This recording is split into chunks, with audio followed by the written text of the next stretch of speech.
ایک زمانے میں ایک جنگل کے دل میں میلو نام کا ایک چلاک چھوٹا چوہا اور بینی نام کا ایک بڑا دوستانہ ریچھ رہتے تھے۔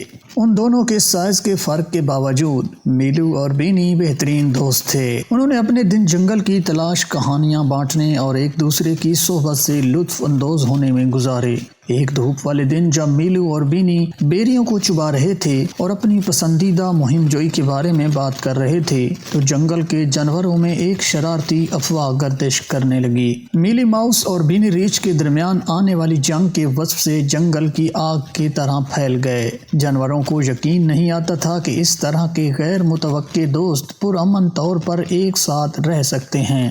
افواہ ان دونوں تک پہنچ گئی اور ان کے دلوں میں الجھن اور اداسی چھا گئی۔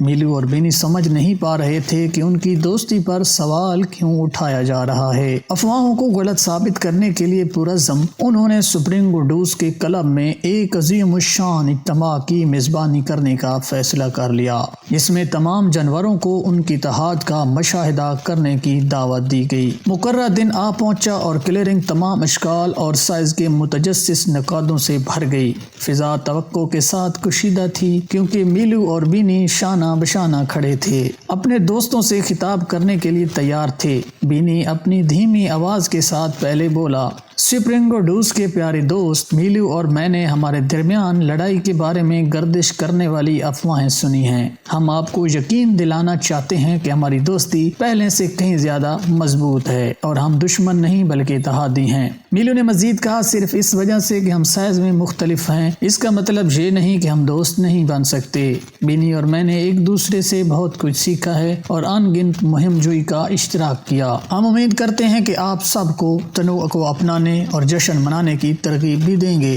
ہم میں سے ہر ایک میں انفرادیت ہے۔ جانوروں نے غور سے سنا اور ہجوم میں راحت کی لہر دوڑ گئی۔ تناؤ ختم ہو گیا، اس کی جگہ سمجھ اور قبولیت نے لے لی۔ ماؤس اور ریچھ کا اتحاد دوستی اور ہمآہنگی کی علامت بن گیا، جس نے سپرنگ ڈوس کے باشندوں کو ظاہری شکل کی بنیاد پر دوسروں کا فیصلہ کرنے کے بارے میں اہم سبق سکھایا۔ اس دن کے بعد سے جنگل ہنسی اور خوشی سے گونجنے لگا کیونکہ جانوروں نے اپنے اختلافات کا جشن منایا اور ان بندھنوں کی قدر کی جنہوں نے انہیں اکٹھا کیا۔